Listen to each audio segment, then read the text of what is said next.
Hello again, everyone. My name is Louis Ruggiero. Welcome to The Conclusion, episode 5 of 5, where I respond to Rabbi Michael Skobac's challenge, proving that Isaiah 53 isn't about Israel or its righteous remnant, but can only be about Yeshua, Jesus the Messiah, and that only he fits the chapter perfectly.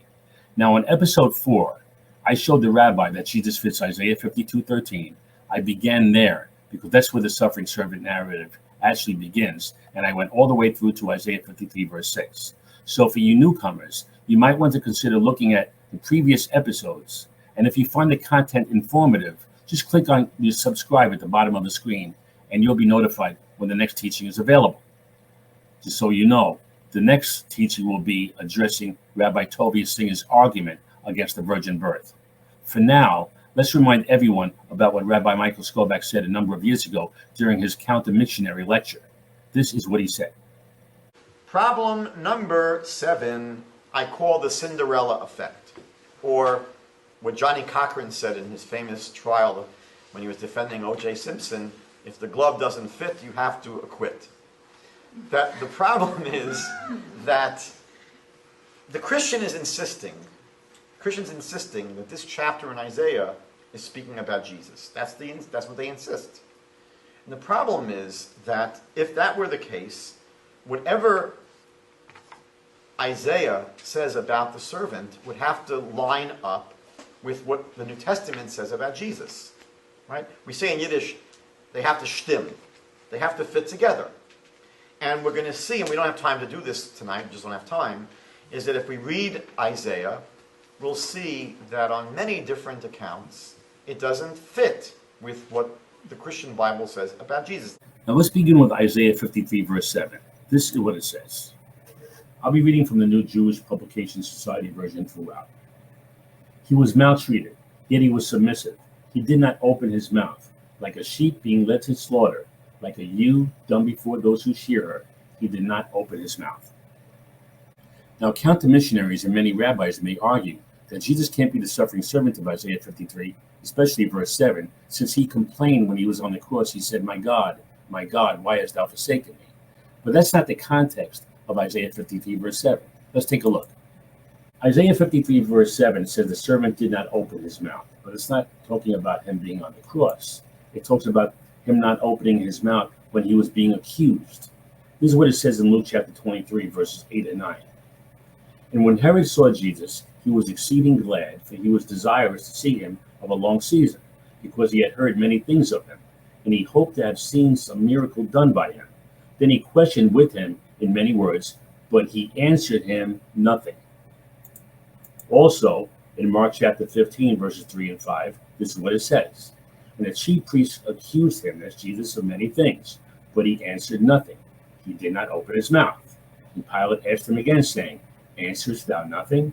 Behold, how many things they witness against thee. But Jesus yet answered nothing. He did not open his mouth. That's the context of Isaiah 53, verse 7. Now let's move on to Isaiah 53, verse 8. This is what it says. By oppressive judgment he was taken away. Who could describe his abode? For he was cut off from the land of the living, for the sin of my people, who deserved the punishment. Now, counter-missionaries and many rabbis will make the claim that being cut off from the land of the living doesn't mean that the servant would die, even though verse 9 talks about him being placed in a grave or a tomb. They claim that cut off from the land of the living is a prophecy of Israel being taken into captivity, and that being cut off from the land of the living, Israel being the land of the living. Let's go back to verse 8 for a moment. Do you know how some Christians or even our Jewish friends can read a verse in the Psalms or in the Proverbs or in any other book in the Bible and identify themselves with the text? Well, Jeremiah did exactly that when he read Isaiah 53, verse 8, and identified himself with the verse because the men of Anathoth were trying to kill him. This is what it says. But I was like a lamb or an ox that is brought to the slaughter. And I knew not that they had devised devices against me, saying, let us destroy the tree with the fruit thereof, and let us cut him off from the land of the living, that his name may be no more remembered. Therefore thus saith the Lord of the men of Anathoth, that seek thy life, saying, prophesy not in the name of the Lord, that thou die not by our hand. So as you can see, the prophet Jeremiah who lived less than 100 years after Isaiah wrote what he wrote in Isaiah chapter 53, didn't understand Isaiah 53 verse 8 as a servant being cut off from the land of the living as meaning that the servant would be sent into exile, the servant being Israel. He understood it to mean that the servant would die. And so did Nachmanides, a highly respected teacher in Judaism, who wrote this regarding Isaiah 53 verse 8. The passage says in his praise that he will not grieve about his own life, but only for the loss Israel will sustain by his death. Before we move on to Isaiah 53 verse 9, let's go back to Michael Skobac's lecture and listen to him read Isaiah 53 verse 8 and give his interpretation and understanding of the Hebrew word lamo, as he alleges that Christians are mistranslating Isaiah 53 verse 8. He was oppressed and he was afflicted, but did not open his mouth, as a lamb that's led to the slaughter, and as a sheep before his shearers is dumb, and did not open his mouth. From dominion and judgment he was taken away, and from his history who was able to relate? For he was cut out of the land of the living as a result of the transgression of my people. They were afflicted. Problem number 9. If you go to verse 8, which will appear on the top of page 3, the next page. So I'm going to read to you what would be a normative Christian translation. But you'll see, again, it's a mistranslation. And it's a serious mistranslation. Here's a New American Standard Bible. He was cut out of the land of the living for the transgression of my people to whom the stroke was due. That would be a normal Christian way of reading this verse. If we read the Hebrew translation here, from dominion and judgment he was taken away, and his history he was able to relate, for he was cut out of the land of the living as a result of the transgression of my people. They were afflicted. The Hebrew word here is lamo. Lamo in Hebrew, as we'll see later tonight, means to them or they. Now, regarding the word lamo, I'm going to try and be as nice as I possibly can be here. First, what translation was Rabbi Skobac reading from anyway? Was it a counter-missionary translation? Maybe the rabbi didn't know that he was reading from a terrible translation. That's always a possibility. Maybe he was taught incorrectly by other counter-missionaries who also didn't know. That too is a possibility. But nonetheless, it appears to me that Rabbi Skobac's position that Christians have mistranslated Isaiah 53 verse 8 is debunked by his own Jewish translations. Let's take a look. Isaiah 53 verse 8 from the New Jewish Publication Society version says this: By oppressive judgment he was taken away. Who could describe his abode? For he was cut off from the land of the living through the sin of my people who deserved the punishment, to whom the stroke was due. Next verse. Isaiah 53 verse 8, according to the Hebrew Study Bible, says this: By oppression and judgment he was taken away, and with his generation who did reason? For he was cut off out of the land of the living for the transgression of my people, to whom, to them there, the stroke was due. The New American Standard Bible pretty much says the same thing, a Christian translation. By oppression and judgment he was taken away, and as for his generation who considered that he was cut off out of the land of the living for the transgression of my people, to whom, to them, the stroke was due. The Jewish people should be infuriated here.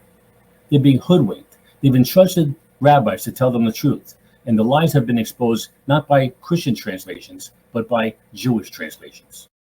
Let's move on to the next verse, verse 9. This is what it says, citing from the New JPS version: And his grave was set among the wicked, and with the rich in his death, though he had done no injustice and had spoken no falsehood. The Hebrew Study Bible says this: And they made his grave with the wicked, and with the rich his tomb, although he had done no violence, neither was any deceit in his mouth. No problem for Christians regarding Jesus here at all. Jesus was tried and executed as a criminal, and was to be buried with the criminals. And we all know what happened. Jesus was expected to be buried with the criminals. He was tried as a criminal, and he was supposed to be buried with the criminals. But that wasn't the case. What happened was Joseph of Arimathea claimed the body of Jesus, and they buried him in a rich man's tomb. Rashi pretty much understood Isaiah 53:9 the same way Christians understand it, though he applied Isaiah 53 verse 9 to Israel being in captivity or in exile. But this is how he understood Isaiah 53, verse 9. He, Israel, gave himself over to whatever burial the wicked Gentiles might decree. Nachmanides, on the other hand, applied it to Jeremiah and connected it to the prophet Jeremiah. And this is what he wrote.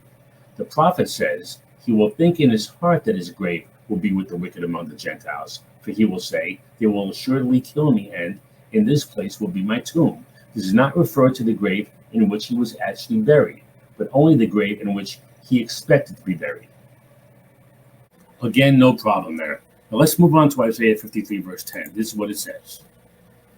But the Lord chose to crush him by disease, that if he made himself an offering for guilt, he might see offspring. Hebrew word there is zerah, which means seed, and have long life, and that through him the Lord's purpose might prosper. Now, counter-missionaries and rabbis will try to disqualify Jesus as being the subject of Isaiah 53, claiming that the Hebrew word zerah always means physical or biological issue, and that since Jesus didn't have children, he can't be the subject of Isaiah chapter 53. But that's not always the case, where zerah is used in a biological sense. It can take on a figurative or allegorical meaning. Here are a few examples. Isaiah 57 verse 4 says this, Against whom do ye sport yourselves? Against whom make ye a wide mouth and draw out the tongue? Are ye not children of transgression, a seed of falsehood? Here it's used in an allegorical sense. Isaiah chapter 14 verse 20, Thou shalt not be joined with them in burial, because thou hast destroyed thy land and slain thy people. The seed of evildoers shall never be renowned. Here again, it is used in a spiritual or allegorical sense. Then we have Malachi chapter 2, verse 15. And did not ye make one? Yet had he the residue of the Spirit. And wherefore one? That he might seek a godly seed. Once again, it's used in a spiritual sense. Then we have Genesis 3:15. And I will put enmity between thee and the woman, and between thy seed and her seed. It shall bruise thy head, and thou shalt bruise his heel. Here God is speaking to the serpent. I don't think he was referring to little baby serpents. Now here's where the word seed, or zerah in Hebrew, refers to disciples. Let's take a look. Psalm 22, verses 1 through 31, a messianic psalm. This is what it says. My God, why hast thou forsaken me? Verse 15. My strength is dried up like a potsherd, and my tongue cleaveth to my jaws. And thou hast brought me into the dust of death. The dogs have compassed me. The assembly of the wicked have enclosed me. They pierced my hands and my feet. Verse 18. They part my garments among them and cast lots upon my vesture. Verse 30. A seed shall serve him. It shall be accounted to the Lord for a generation. They shall come and shall declare his righteousness unto a people that shall be born, that he had done this. Here, the seed, zerah, are the Messiah's disciples. Now this is where it gets interesting. Let's take a look at the resurrection portion of Isaiah 53. He shall see offspring or seed and have long life. What does it mean to have long life? Actually, the next verse, Isaiah 53 verse 11, gives us a clue. Let's go there. This is what it says.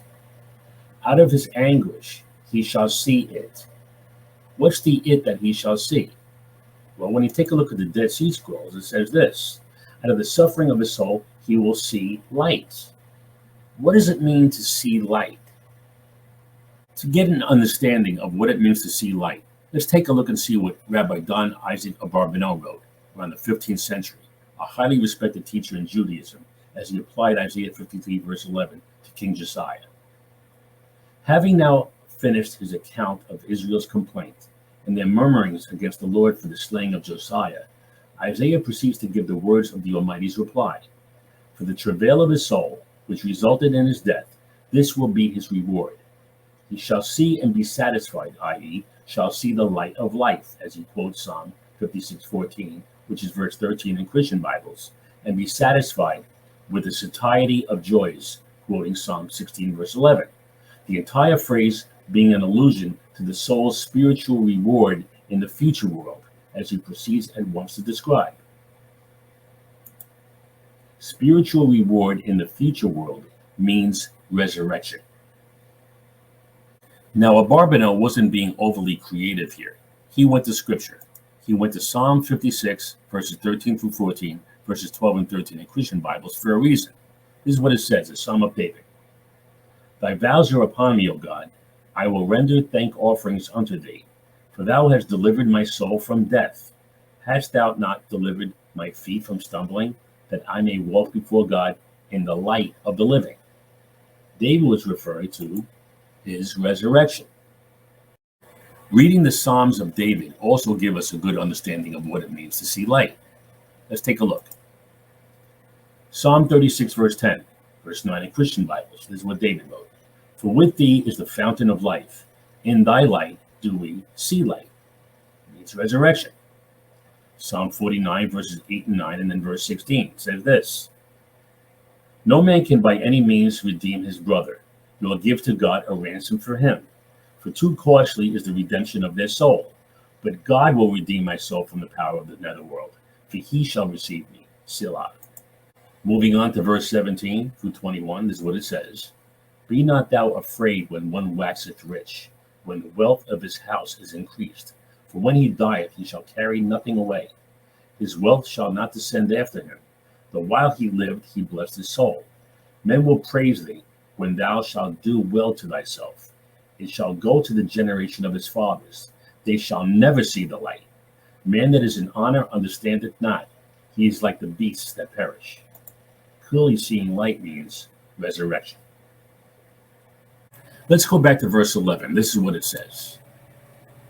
Out of his anguish he shall see it. He shall enjoy it to the full. The Dead Sea Scroll says, he shall find satisfaction. He shall see light and find satisfaction. What does it mean to enjoy it to the full?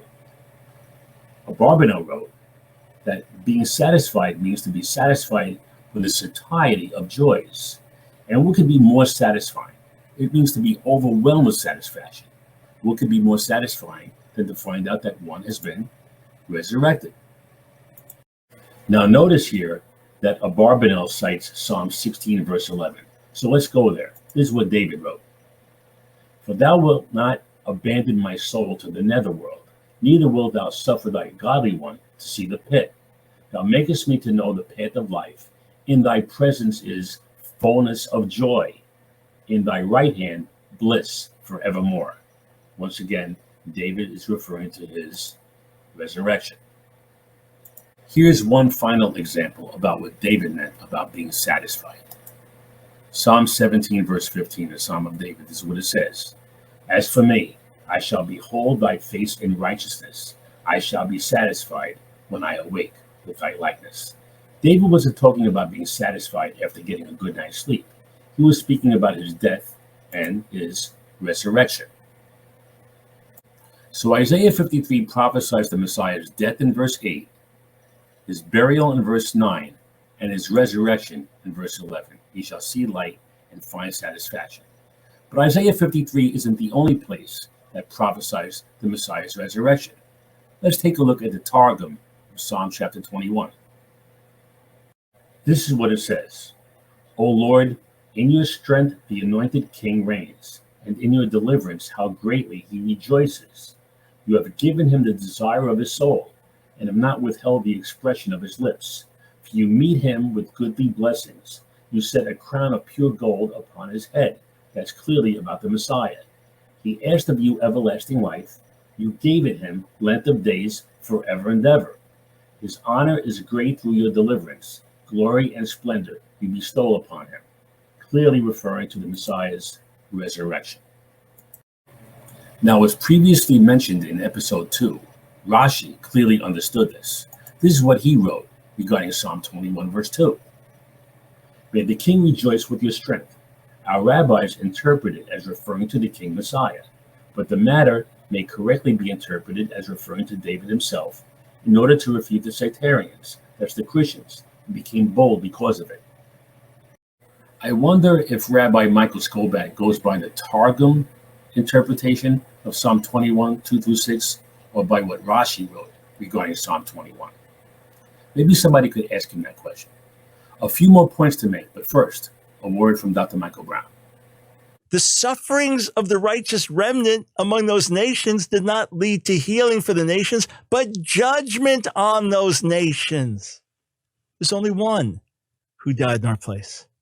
only one who is perfectly righteous, only one who died so we could live. It is Melech HaMashiach. It is King Messiah. Of course, Isaiah 53 speaks about him.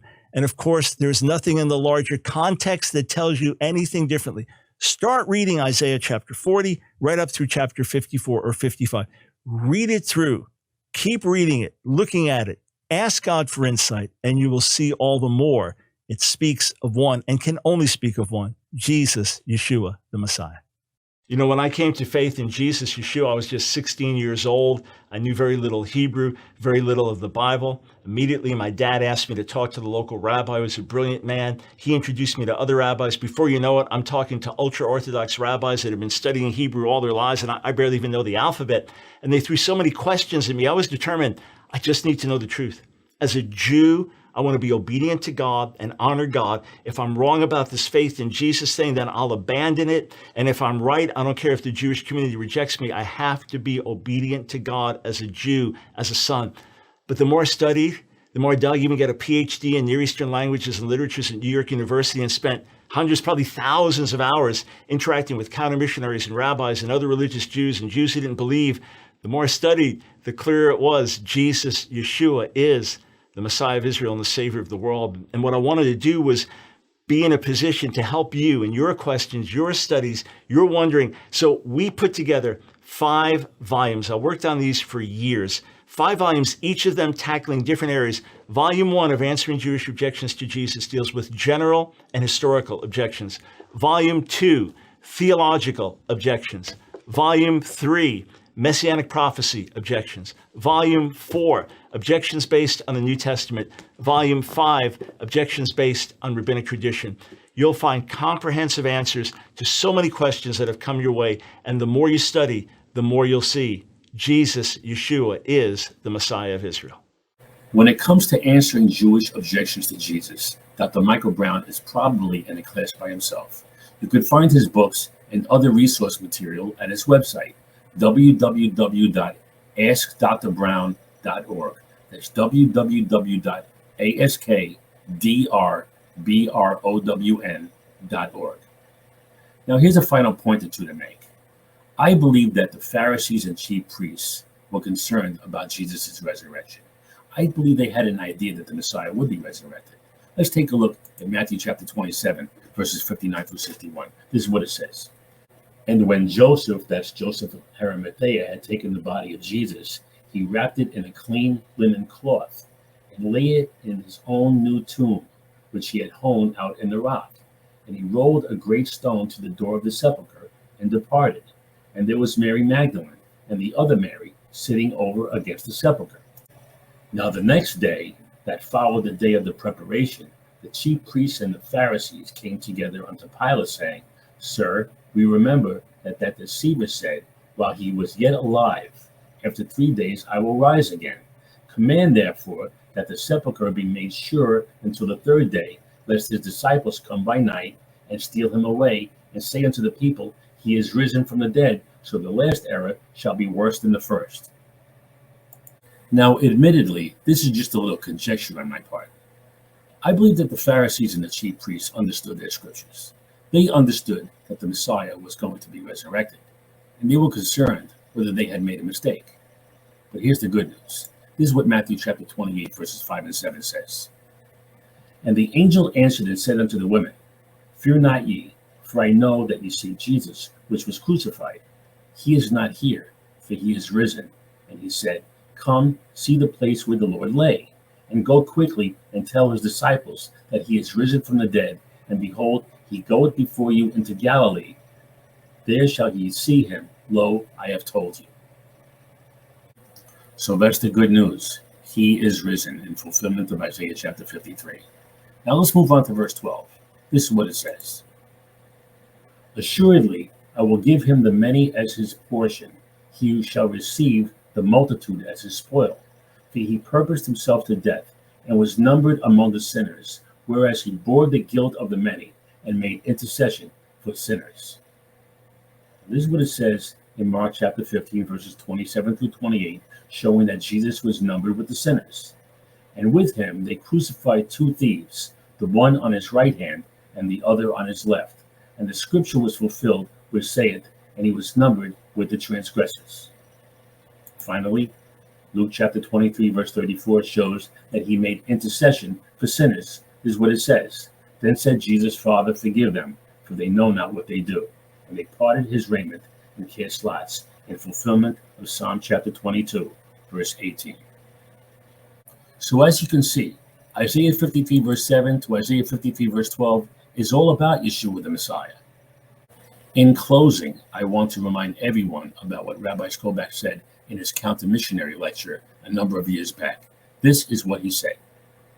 Problem number 7, I call the Cinderella effect, or what Johnny Cochran said in his famous trial when he was defending O.J. Simpson, if the glove doesn't fit, you have to acquit. Well, Rabbi, when it comes to Jesus, Yeshua the Messiah, and Isaiah chapter 53, you can't possibly acquit. In fact, here's the verdict. Guilty. Jesus is guilty of being the subject of every verse between Isaiah 52:13 and Isaiah 53, verse 12.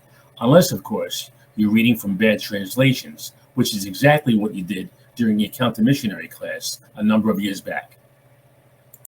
And so ends this 5-episode teaching on Isaiah chapter 53. To everyone, you can make a difference. Share this information with others and encourage them to do the same. Also, click on subscribe at the bottom of the screen and you'll be notified when the next teaching is available. Just so you know, in my next series, I'll be responding to Rabbi Tovia Singer's argument against the virgin birth prophecy. Till next time.